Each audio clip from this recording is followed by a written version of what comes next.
So my name is Treacy from the Corporate Services Unit in the Department of the Environment, Climate and Communications.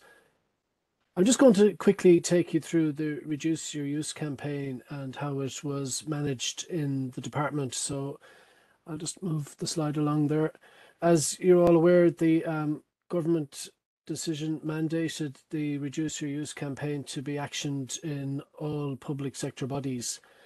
The objective was to save 5 to 10% in energy savings in the public sector and 15% in buildings.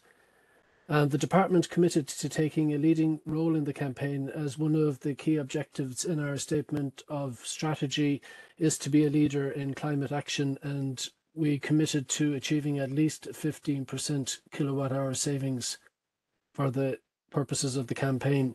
Just a bit of context, the Corporate Services Unit is responsible for managing and monitoring the energy use in the department, and we are already engaged with the SEAI in the public sector monitoring and reporting annual figures. And also our Adelaide Road headquarters is part of the Optimising Power at Work campaign.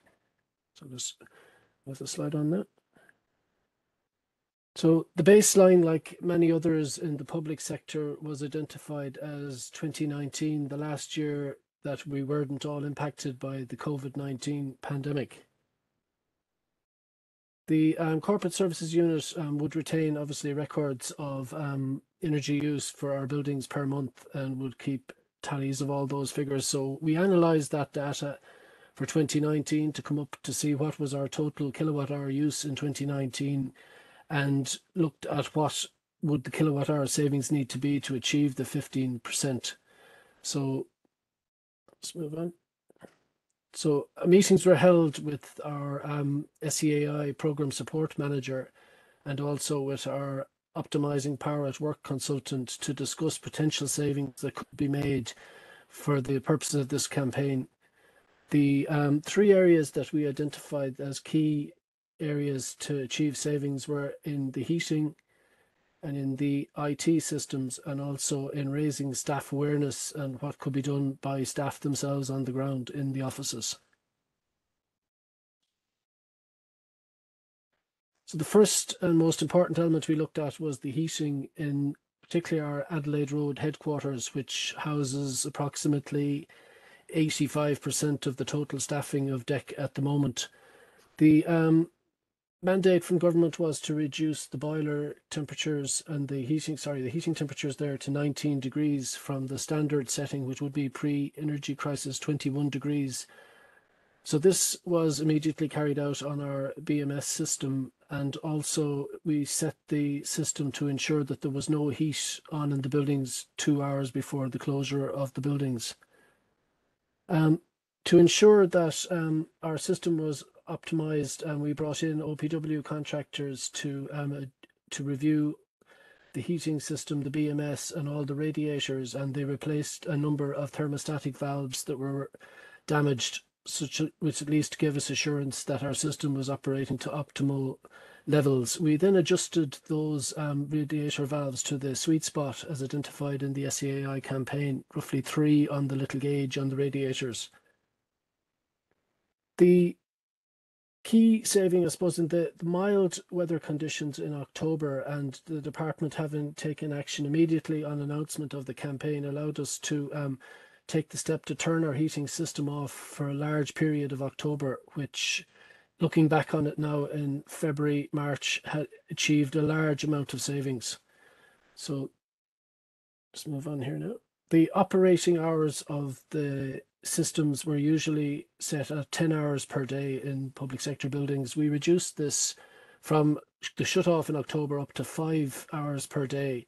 Now, as we're aware, in December and some parts of January of 2022 were particularly cold, so we were able to bring the operating hours back up there to also ensure staff comfort in the building. Other actions that were taken was approval by the management board to close the Adelaide Road office for a couple of days over the Christmas period. This was facilitated by our blended working policies, and for staff that had opted out of blended working, we offered access to another one of our facilities in the Dublin region.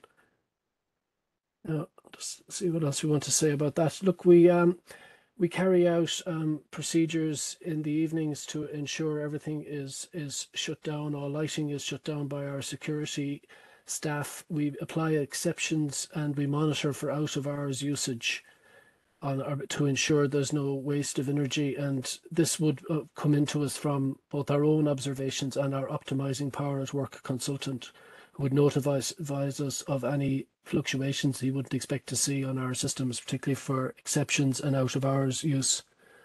The facilities team in our Adelaide Road office have full control of the BMS. I know this isn't always the case for colleagues in the public sector, and we are able to adjust the BMS floor zonal settings on a daily basis, and sometimes more than once a day, to ensure a balance there between staff comfort and control of the heating. The second action point we took was our IT systems. The SEAI webinar, one of the SEAI webinars I attended, it mentioned the potential to make savings on the use of the cooling in the server rooms. So this was examined in conjunction with our colleagues in IT, with OPW contractors, and with our IT provider, the Department of Agriculture, and it was determined safe to move our temperature to 23 degrees, which is expected to make a percentage of, I think, about 10% savings from its previous setting of 20 degrees. The department's headquarters, everyone has 2 monitors and a docking station, so a procedure was put in place to ensure that all these are shut off, so that there's no, I suppose, I think they call it vampire power drawn down while they'd be left on all over, particularly on a Friday, they'd be left on all weekend. The action on this will form part of the Green Team's plans for staff awareness later in the year, so that staff themselves would be carrying this out rather than the Green Team and Energy Team. So I'll just move on to the third point. Again, staff awareness. At the start of the campaign, the senior management in the department had, in line with, as I said, our Lakela statement of strategy, expressed their determination that the DEC would lead in this campaign, and that they sought and expected staff commitment to delivering on the 15% savings from the campaign. The Green Team supported colleagues in my division, Corporate Services, in reporting to me any issues that they may have observed, to raise staff awareness and just get the message out, basically. We put together a register of opportunities that will form part of the Green Team action plan, but was also used for this campaign. And one of the actions taken, while not for one of the buildings included in the Reduce Your Use, involved the installation of occupancy lighting in our new offices that we just took over recently in Booterstown to save energy in that other office. So that was good input from staff in that location. And we also, of course, issued all the SEAI Reduce Your Use material to staff. It drew a number of questions, and thanks from staff to the SEAI for providing this information. And just noted myself, a number of staff commented on how useful it was for the home office and home environment as well as the workplace. So move on there. Let's see. Now, so I suppose to get to the end of it, the outcome I've just got the figures for February, and we've achieved savings of roughly 30% for the first 5 months of the campaign compared to the baseline. And the key driver, as I mentioned, was our ability to reduce the use of the natural gas in the Adelaide Road HQ. And it was reduced by 44% compared to the 2019 baseline. And this was achieved, I suppose, as I said, with the reduction of operating hours, the building closures at Christmas, and the ongoing daily monitoring of the BMS systems. And there's just a graph up there showing you in 2019, at the end of February, 5 months, we had used 719,000 odd kilowatt hours of energy, whereas in the 5-month period of the Reduce Your Use campaign, we had just used approximately 494,000 kilowatt hours. So we're well on target to achieve the savings demanded of us. Just to quickly mention at the end, we're happy we will obviously achieve the savings. Our green team rebooted after COVID, and a large turnover of staff and a large amount of new staff in DEC have recently completed the National Green Team training programme and are currently engaged in preparing the plan of action for 2023. And this will include staff awareness days, workshops, maybe involving the SEAI, and monthly activities for staff raising awareness on energy, but also on circular economy issues, water conservation and waste management in our offices. So we will build on the work of the Reduce Your Use campaign and continue to monitor our energy usage in the 3 buildings selected, and also for the 2 new buildings that have come on stream this year. So I think that's it, Alessandra. So I'd like to thank people for taking the time to listen. Thank you. Great, thank you. I don't think there's anyone's coming with any questions on that, so I will just take control and share my slides.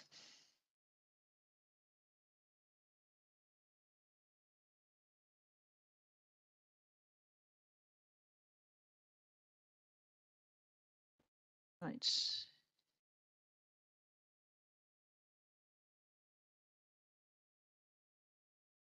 Okay, can you see that? Yes. That works. Okay. So thanks, Ray, for that. That was really interesting, and it's a complete contrast to what I'm going to talk about, so it's going to be quite interesting. So I'm Alessandra McConville, and I work at the public sector team here at SEAI. I've been heavily involved with the Reduce Use campaign. I've been the main person on this side, really. What I wasn't is heavily involved in what we did in our own building. So I'd invited a couple other people to come and talk, but they were unfortunately busy today. So if anything really technical, I'm going to have to take those questions away and ask my colleagues, but I will go through what we've done. And we were, so SEI has 4 offices, a head office, which is by far the biggest in Dublin, and then 3 regional offices. They're all multi-tenanted buildings. They nearly all have private landlords. And, you know, really we're quite sort of typical of sort of medium-sized small government agencies operating out of these multi-tenant buildings. One of the most common questions we actually did have during the campaign was exactly this issue: what can we do for an leased building? So I'll kind of give you some examples of kind of what the sort of things that we ended up doing, the kind of problems we had. So, you know, in our head office in particular, there are multiple tenants, including private sector tenants. They weren't reducing the temperature to 19 degrees. Neither was the landlord going to do that in the corridors, because they want, you know, the private sector tenants had a desire to keep it all at 21. We don't have a direct relationship with our landlord. Actually, we have a relationship with the head tenant. The head tenant is mainly responsible for facilities and maintenance contracts. We also had kind of limited access to BMS controls, building management system controls, and any real changes we had to request them. Measurement verification of savings is really important, but we had a challenge with that. We had ISO 50001 energy management system in place when we moved into the building in 2019, and we actually requested extra metering on our floors as part of that. But the landlord was like, it actually took us a while to get access to that data.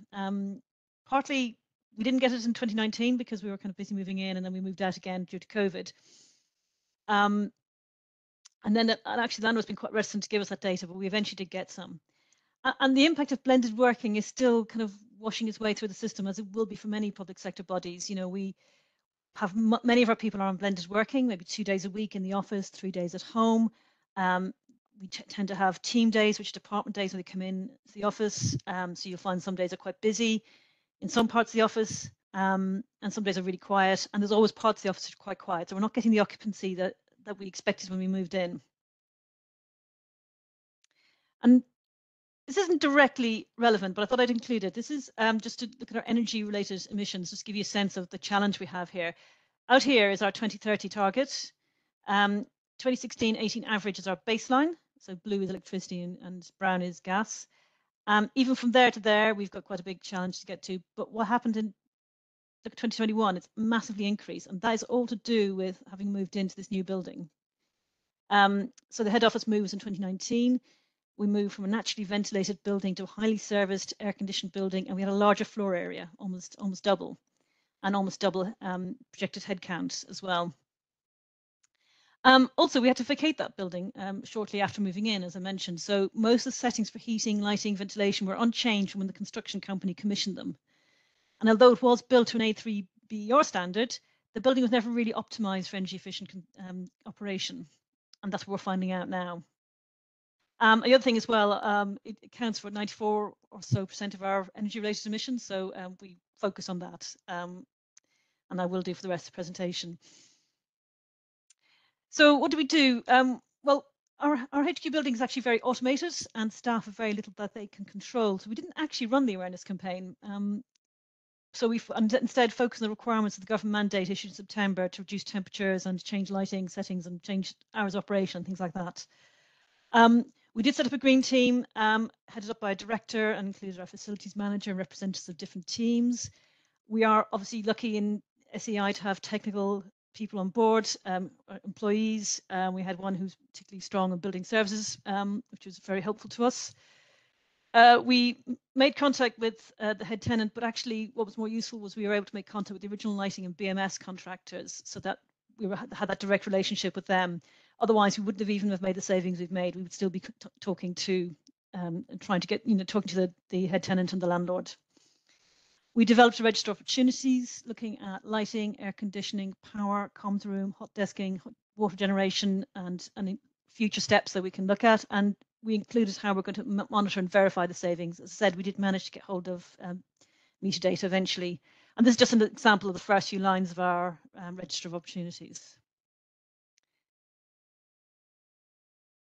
So lighting, we actually, once we got hold of the lighting contractor, we realized we had a lot of control over lighting. You can almost tweak it by light bulb. It is automated and controlled by motion sensors. One of the things we did that was pretty good, especially in our less occupied floor, was we changed the grouping of lights. Without having to install the new sensors, we were able to say group them to sort of groups of 6 rather than 100. Because what was happening was people walking on the floor and loads of lights were coming on, and they might not even get as far as where the lights were going on to. So lights were only coming on where they're needed. The lighting was coming on by motion sensor, but then it was coming off on a timer basis, and that was all set at 30 minutes, and that wasn't necessary. Again, you didn't want someone walking on the floor and walking off again and leaving the lights on for 30 minutes. So we've moved them to 1 minute in corridors, 5 minutes in meeting rooms, and 15 minutes in open plan spaces. And this was pretty effective. We reduced load by 30%.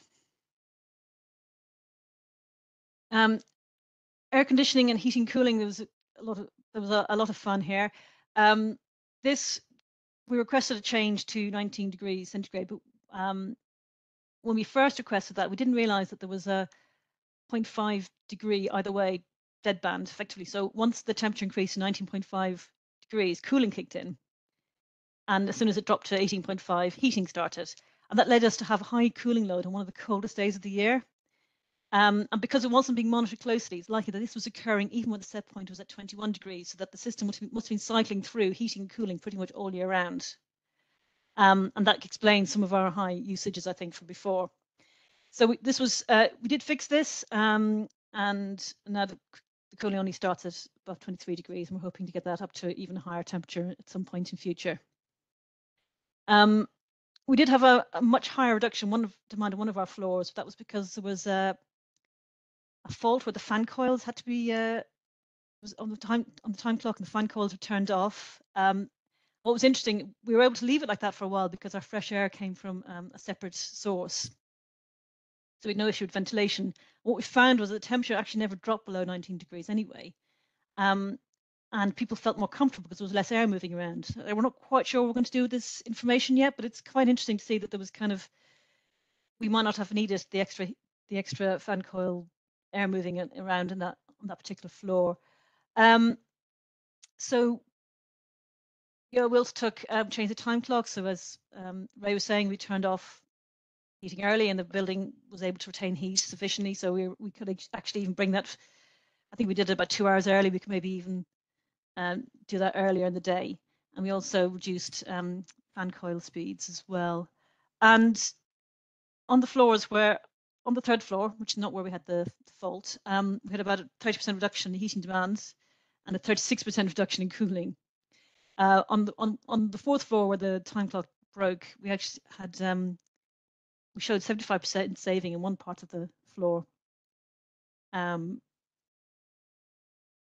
So this is the results from that. So you can see it took us a while to get access to this. So this is only in January. So these are weeks here. The change was made to set point in 17th of January, and you can see immediately got this lower temperatures here. Oh, lower, sorry, usages here, sorry. And similarly with the cooling.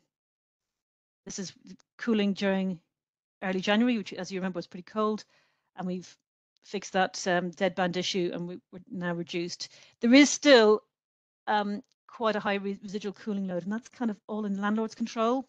And apparently it's kind of quite a basic system, and we can't shut that cold water off from coming onto our floors, and this is where it gets a bit technical for me. But it's an area where we're going to have to talk to our landlord and really kind of resolve some of these issues. So there's potentially a lot of saving to be had still. We did a few other little bits and pieces, like turning off things in kitchenettes, and we looked at hot water generation, but actually that wasn't a big potential there, so we didn't do much there. So we've still got quite a lot that we can investigate next. We have, as Ray was talking about, our server rooms, our comms rooms, we've agreed now that we can increase the temperature in there, so that's going to happen soon. Lighting, we're going to look at the lighting levels. They're all at the highest lux level. Actually, there's no need for that, so we will look at maybe reducing lower levels in circulation areas. And we have coming into long days, light days, and we have lots of glass in our building, so we're going to look at potential for daylight controls near windows so that we can reduce the lighting levels while there's good light coming in. As we talked about before, we do need to. There are further reductions to be had in heating and cooling optimization, but that really will require collaboration with the landlord. We introduced hot desking after as part of introducing blended working, and we have a booking system, and people have to book in advance and then check in. So we now have data about where people are sitting and when they're coming in and so on. We have its potential. We could use it to save energy in the future. We could look at phased occupation of floors, or looking at zones that are not in use. Maybe we'll have to be able to turn the temperatures down, but again, we might need more landlord collaboration for that. So there's potential there to look at something. And ironically, the only thing that staff could actually have done was a laptop docking stations and monitors, turning them off. We made it quite difficult to do that. The switches are all hidden away under the desk, so now we're going to move those on top of the desk and do some more communications about that. So it's kind of partly about involving staff in our energy saving efforts, because actually there's very little they can do on a day-to-day basis. The other things I've got in my notes here is actually we're undertaking an energy audit as required by legislation, and we should be identifying further opportunities that way. And we're getting recertified to ISO 50001, which will help us identify more opportunities, lock in the savings that we've made, and improve the culture of energy management, which kind of fell a bit by the wayside during the pandemic for obvious reasons. We never really got to grips with the new building, and then we came back with kind of almost quite a lot of new staff as well. So we're hoping to lock in some of these savings. Now, it took us a while to get to grips with what we could save. So we're really going to compare probably 2023 to 2022 winter. We don't really have data from 2019, which would have been the obvious baseline, because we moved in partway through. Or we might compare to 2021, we'll see. So that's kind of pretty much it from me. I mean, really to summarize what we've learned from this process is that even in a lease building, there's savings are made for operation control. And even modern, very automated buildings like ours can have massive potential for savings by optimizing the building management system. But conversely, that building management system, in a way, if you're not managing and monitoring it properly, you can cause more issues, because we've removed all the basic control facilities from staff. If we hadn't had a knowledgeable team, we may not have been able to make the savings as quickly. It would have taken us longer to find out how to do things. We didn't have a bank of switches, so we could just walk out of the office in the evening and go switch, everything's off. Measurement of energy has been essential to assess our impact and drive our next steps. As you can see from our charts there on energy saving, that tells us that what we did was successful, and gives us some ideas of things we can do in future. But really, we're going to need landlord buy-in to maximise potential savings. So we've done quite a lot by ourselves, but in terms of optimising the heating and cooling, and also in the longer term to meet our carbon target and replace the gas use in the building, we're going to have to really engage with the landlord.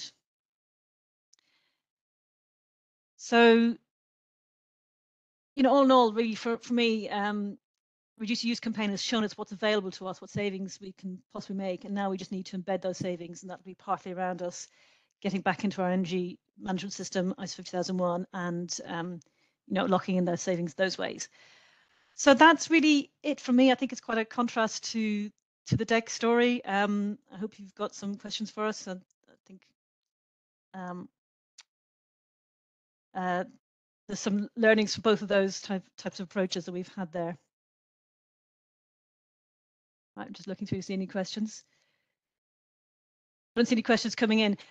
Ray, were there any thoughts that came up for you listening to my presentation on how SEAI ended up doing things?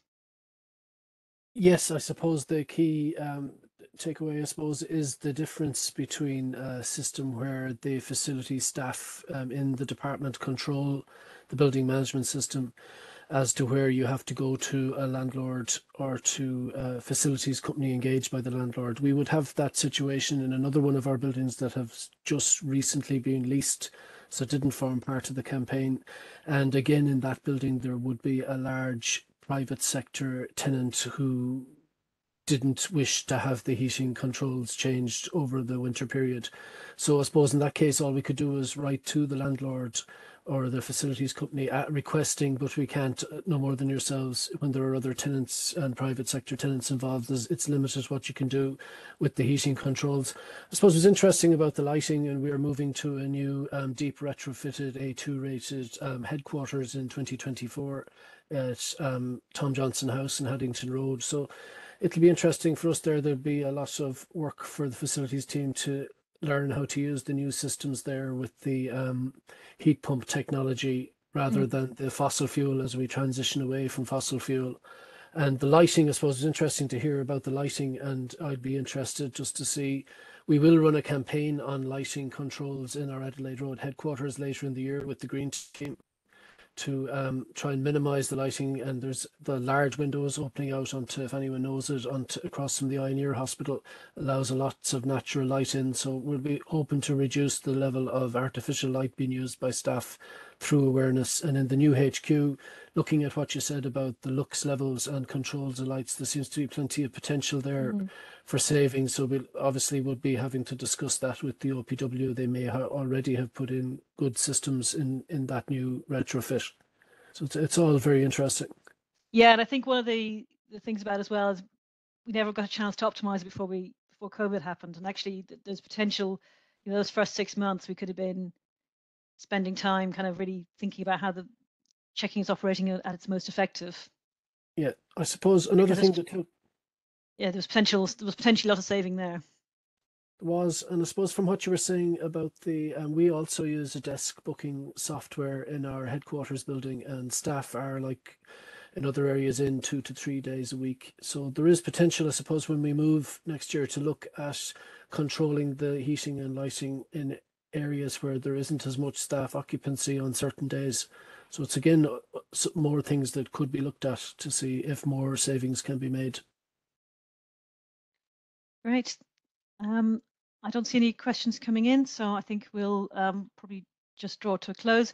Just want to say we're going to hopefully run at least one more of these case study webinars, probably not until after Easter, because we've got the energy show coming up next week and then the Easter holidays. And we have Munster Technological University and the Private Security Authority, again, two kind of quite contrasting organisations lined up to speak there. So thank you all for your time. This will be up on our website as usual later on today or tomorrow. Thanks very much.